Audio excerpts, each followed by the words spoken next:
Good morning, everybody. What's going on? It's your boy Bevo, And I'm Robert Rostick.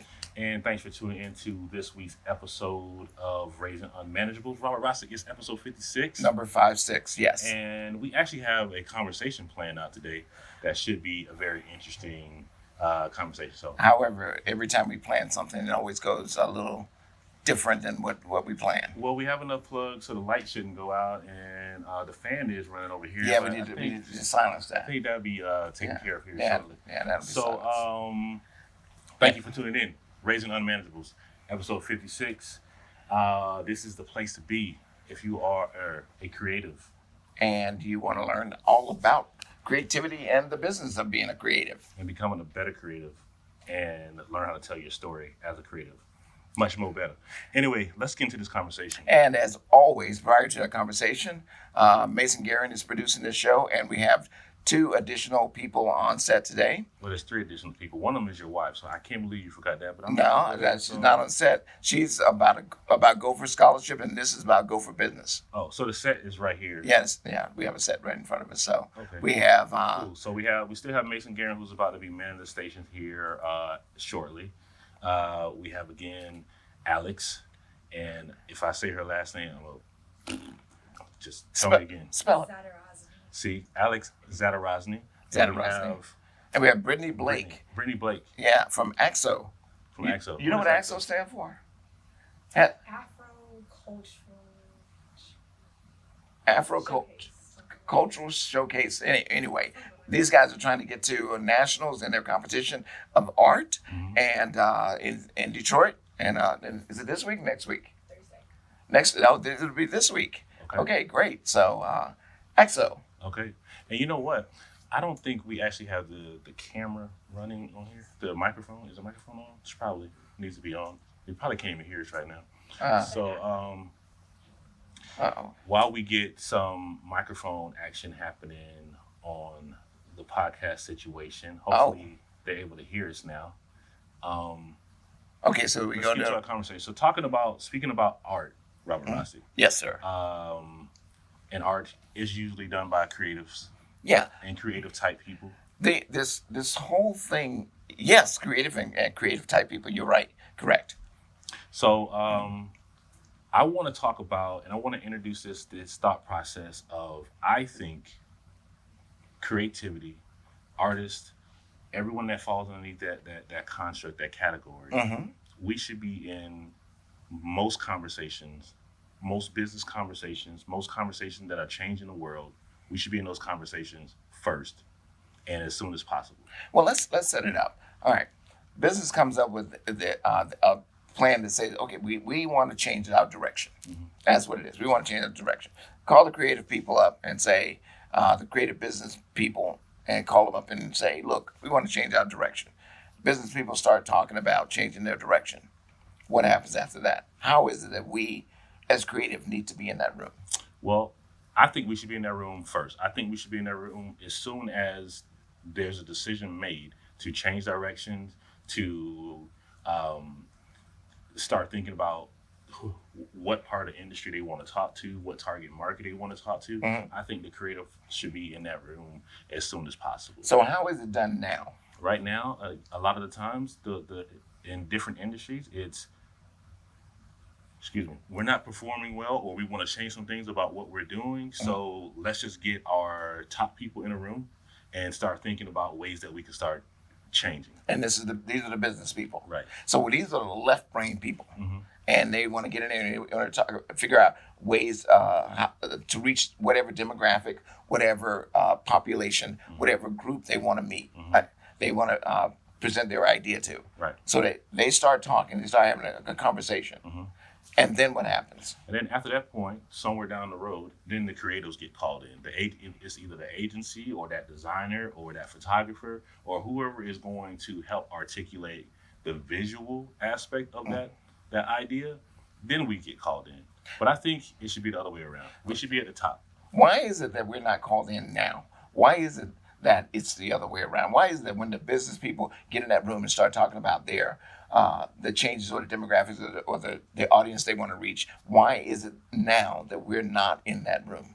Because a lot of what we do as creatives is considered play. and they look Wait, at us wait. Play. You mean us creatives who were in the sandbox when everybody else was discussing how they were going to strategize which team? We were playing in the sandbox, making little faces and making little mountains. Mhm. Oh, us, those people? Yeah. Oh, okay. The ones off in the corner with Crayola crayons in the sandbox. And that was dismissed in the beginning. Right. Okay, gotcha. So then they eventually need us. There's not an industry alive that exists that doesn't eventually need us at some point anyway. Taking us back to history, those All the guys way through who history. played in the sandbox end up making Pyramids. and also paintings that told stories. Yes. Paintings that we went out of our way to preserve because they were a part of history and they told us a lot about history and a lot about where we've been and places that we can actually be going in the future. And those sculptures that have been around for thousands of years were made by the guys over in the sandbox. Absolutely. So Who would have ever thunk it? we are some of the most important people Now, let to me have in a room. those people that ran those businesses back then, what is there today to show for it? Oh, no, the art. The Are art, the art's the only thing that exists. From hundreds of years, from thousands of years, from even before all of that time. The art's the only thing that exists. So the point is that if we're in the room in the beginning, take us there, what would happen? What happens when we're in the room from the beginning? Because artists and creatives function from this people first aspect and this emotional part aspect, and a lot of talking to people is emotion and selling to people is emotion. The sooner that we're in that room, the faster that companies and different industries are thinking about people and making Correct. it about people first, right? So artists a lot of the times are from a people first perspective because it usually is about things that they're thinking about internally, right? And producing and struggling with or succeeding with internally. So the quicker you have us in that room to articulate that photograph or to draw that sketch or to think about how it's going to impact people, I think the smoother transition of how businesses run and how we understand each other from the art, the creative perspective to the business perspective. Well, that means we have to then change our mindset on the creative side as well. Absolutely. And I think we have as much work, if not more work, from the creative aspect to change about how we actually do business. Because a lot of the times from the creative aspect is I just want to create. That's where I'm the Right. most efficient. That's where I'm the most at peace with myself. That's where I get the most fulfillment. But then there has to be a switch that turns off and says, now I have to be able to present this outwardly. So the left brain of the business side, the right brain of the creative side, Right. both have to switch their thinking. They have to understand their roles a little better, and then they have to understand when they come into play. I've said this, I always relate things to politics. In this sense, I say that the left brain and the right brain are both co-equal branches of the mind. Right. And if we don't utilize one without asking for help from the other, we're only getting half the project done. Right. And but there's a big one discrepancy I'm is listening. from the right brain perspective, from the creative side perspective, even the left side. The one thing that we both agree on is, and is the thing that I want to change or start changing, is you're not going to make money being a creative. Ooh, see, if we start with that premise, we as creative are not going to make money. Or on the left side of the brain, which is the industry saying that they don't deserve to make money, Right. then no one's going to advance. Right. And you know what? And let me take a step back too. Like, it's not even you're not going to make money.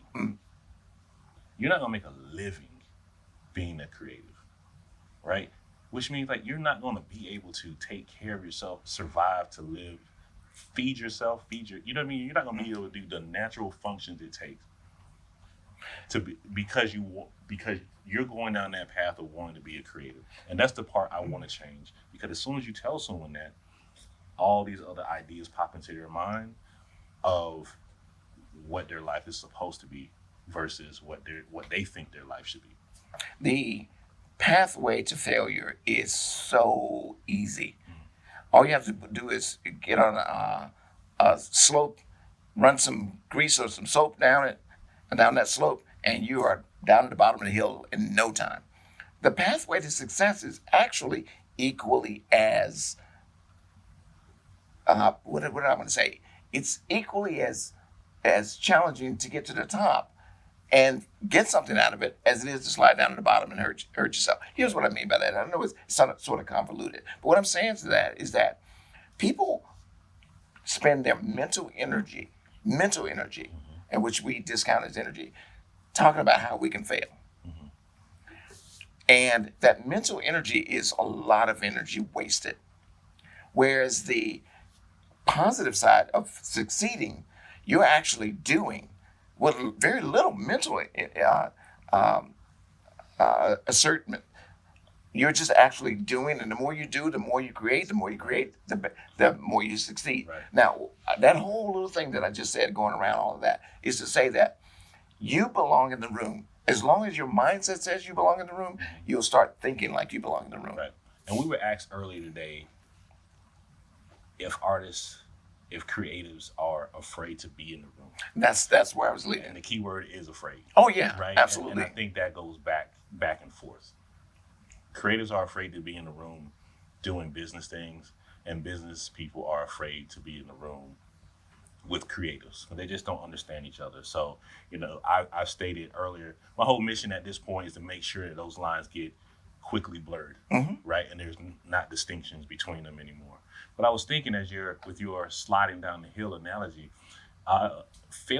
success comes from failure.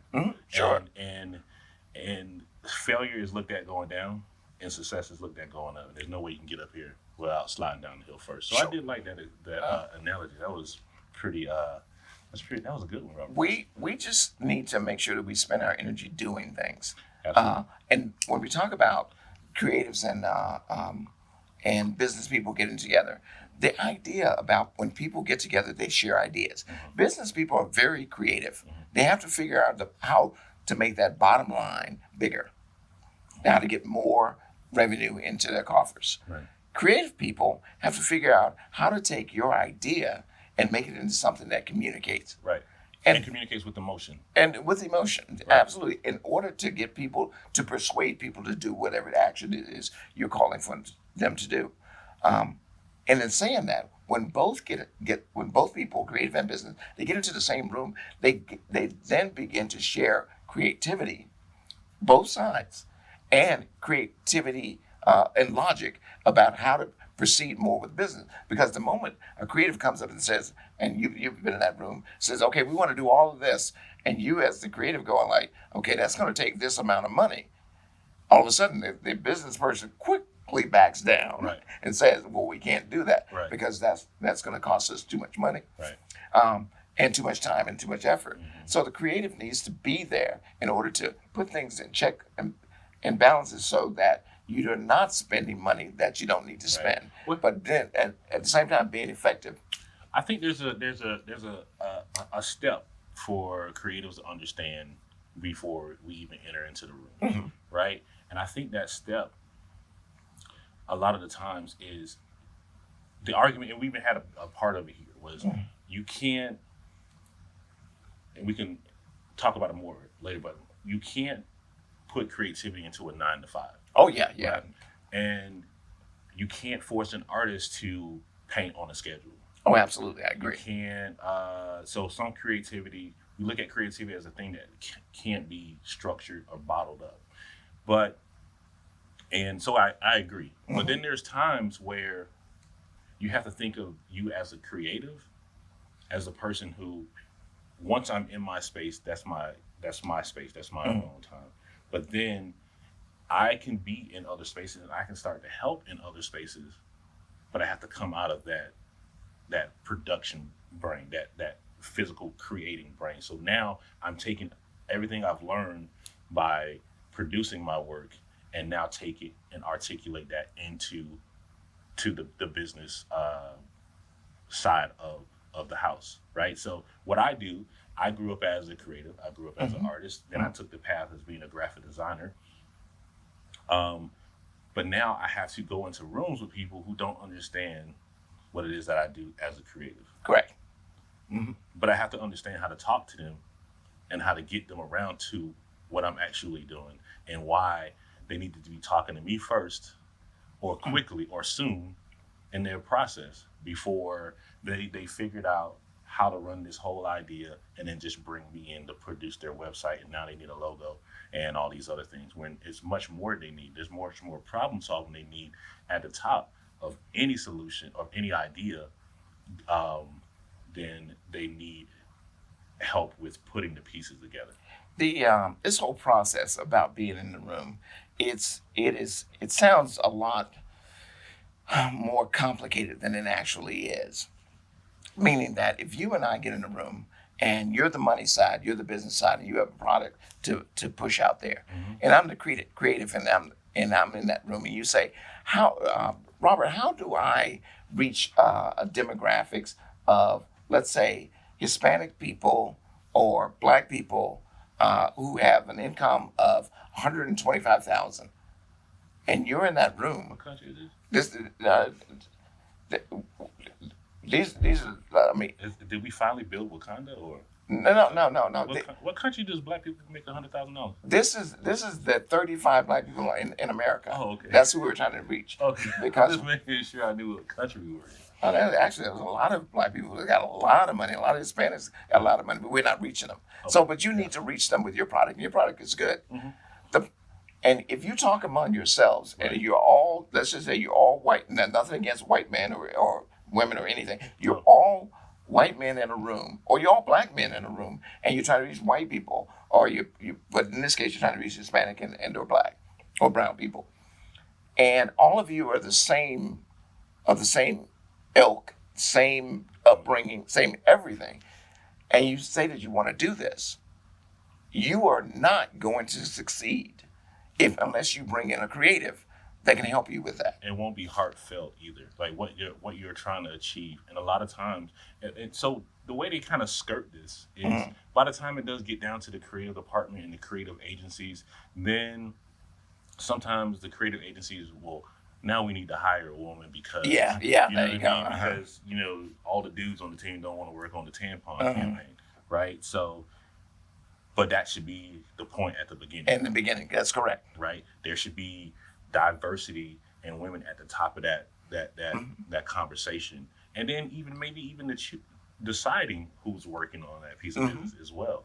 And that's a big point. Deciding on that.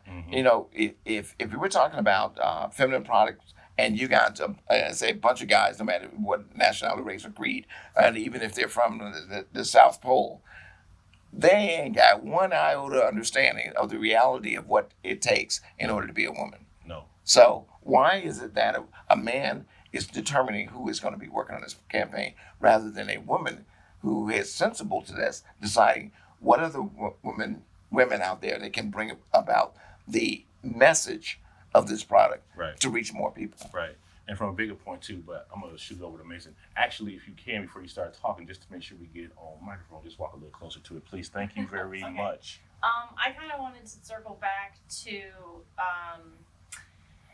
you're a creative, and right now our society and the industry is hard if you're just you didn't go specifically to school for something, graphic design or something easily put into the workplace. How as a creative, how would you go about figuring out things that you can help with using your creativity in a work environment? So maybe as you're trying to develop your craft and be a professional artist, but need to make a living because this is currently how our society is, and maybe you can help educate people around you the value of creatives. How would you go about trying to figure that out? Of like, hey, I'm good at this, and I can plug it in here in this situation. What do you think? So there's this concept called design thinking, right? And then the number one, the first step in design thinking is empathy, right? All creatives function from this perspective, right? We know how to get into the mindset of it being about the people. So whether you're trained as a graphic designer, or you're trained as a photographer or a video person, or you're trained as a painter or a copywriter, whatever, I think inherently as people who have taken upon themselves to be functioning as creatives, we understand what empathy is. We understand how to talk to people from an emotional standpoint, and that's usually all advertising is anyway. A lot of the times is you're trying to pull on some emotional heartstring, whether it's sorrow, joy, fear, and then whatever your product is that's attached to that, there's a certain amount of emotions that goes into selling that thing. So as a creative, we already tapped in because we're not thinking about top wise. We're not thinking about the dollars. We're not thinking about the money. We want to know what it's for. We want to know a lot of the times how many people is it going to harm or help. Absolutely. We want to know who are we talking to. These are just natural questions that we ask about our work, about ourselves on a daily basis, right? So that's the thing that qualifies you the most about being a creative, is that you've already you've already given way to a certain line of thinking that revolves around people first, and not dollars first. The dollars are, if you do your job well, the dollars are they're going to come. Right. And I mentioned doing your job well without all the politics that goes behind it, because you can do a fantastic job. Yeah. Because Joe John in the corner office doesn't particularly care for you, and he's sleeping with the owner's cousin, can then bring you down. That's politics. Yeah. So, But the hardest thing is though, like, and why I think it's so important for us to be at the top of these conversations is because once you get your P&L sheets done, and once you get strategy into the thing, and once you get projections into the thing, it's really hard to I think that's the hardest part about the creative process, especially from working in advertising, is they've already got all of these things already set out. They already know how much money they want to make, how much money they project they're going to make off this product, and then the pressure's on you right. now to meet those numbers. And you're just brought in the room at the end. Right, At and the you're very brought in end. at the end with no other purview to any other information other than we need to sell baseballs to we need to revolutionize baseball sales.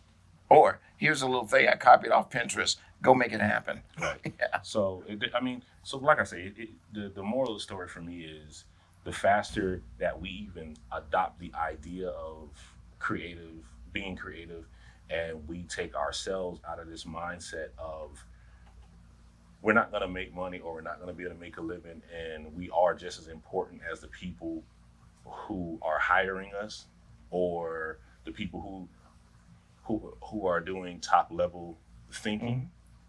I think the faster that starts to happen. So it's more of a mind shift. Oh, I like mind shift. I But it's like more that of a mind shift. I do. I actually sort of like that mind shift. Yeah. It's more of a mindset shift, right? But it's on both sides. It's from the common people, and it's from the creatives itself. We have to stop telling ourselves that that we're not worthy of being in the rooms with people, and then we have to convince those people that we're trying to be in rooms with that they need us there first, because they always have to have us. Absolutely. In order to record whatever history they have. Right. In fact, you do not go down the halls of a Procter & Gamble and see just statements and missions and such. You see photographs of the products that they've done. You see designs of the products that they produce. You see the people behind those products in photographs. Right. You see it all, but you don't see the four guys in the boardroom who decided that this is what the profit and loss is going to be. This is what we are. What was the other thing you mentioned? The P&L sheet, that's profit and loss. Yeah. And then we talked about strategy. Strategies. You don't see any of that. You Right. see the results of what some sort of creative person has put together in order to bring forth your identity into the community, and that's what it's all about. So the question is, if we are the keepers of history, if we're the keepers of conversation, if we're the documenters of life, past, present, and possibly into the future, Mhm. why aren't we first?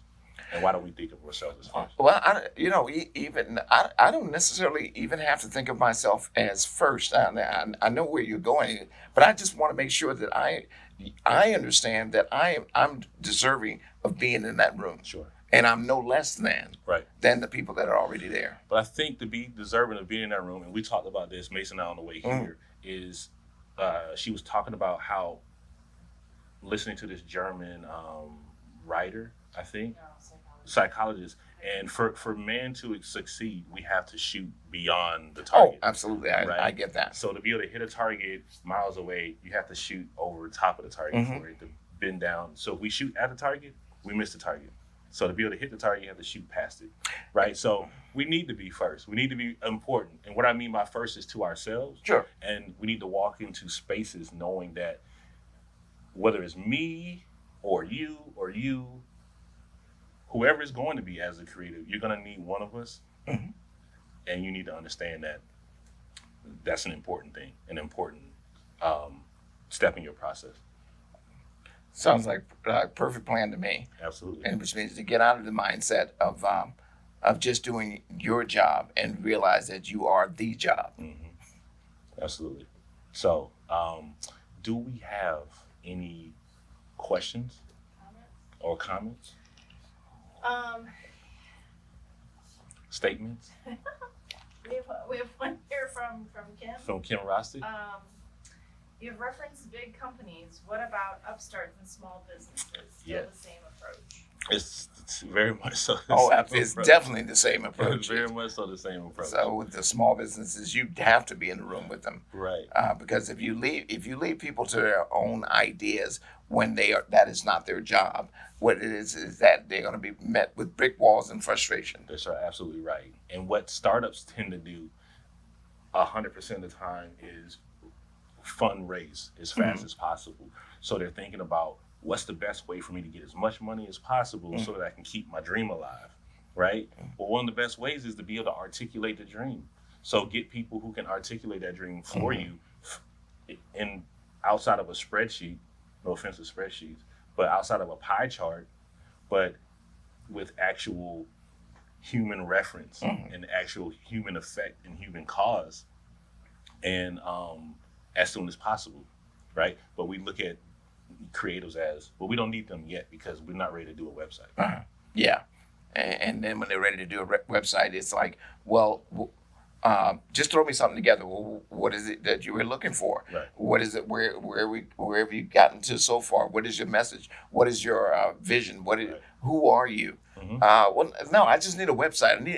It needs to be done by yesterday. Yeah, right. So same thing. Same. I think the strategy is the same, whether it's a startup, whether it's a mid-level, whether it's a Fortune 500 company. Same process. Same, absolutely same. Cool. Do you have any questions from the Peanut Gallery? No, we're good on the Peanut Gallery. All right, cool. All right. So, Now- Robert Rossi, take us out of here and let us know what we need from the people as well. Well, That's not an unmanageable shirt. No, I know it's not an Don't unmanageable mention that shirt. one. No, I gotta But you mention can this. pick up an unmanageable shirt. You go to unmanageables.com. You go to merch. You can pick up a shirt that will definitely support this effort. That is all the financial purchases we're asking from you, or endeavors we're asking from you right now. But Robert Rossi, It's a share and also share this broadcast as well. Absolutely. But one of the things I was saying about the shirt, I brought the shirt here, says ain't nobody got time for that. And that, which is the whole purpose the whole premise of our podcast today, is that you do have to make time for the creatives. absolutely. And so when you do make time for that, then you'll see that your product will grow, your business will grow, and things positive will come out of it. But in the meantime, as always, people out there, take one moment out of your day, just a moment, to be unmanageable. That's right. Everybody, thank you very much for tuning Appreciate in you. this week. We very much so appreciate you. I'm Bevo. And I'm Robert Rostick, along with Mason Gehring and Alex and Brittany And Kim Rossi in the background. and Thank Kim you in the very much. background supporting us. Appreciate you guys. So we'll see you next week. Peace.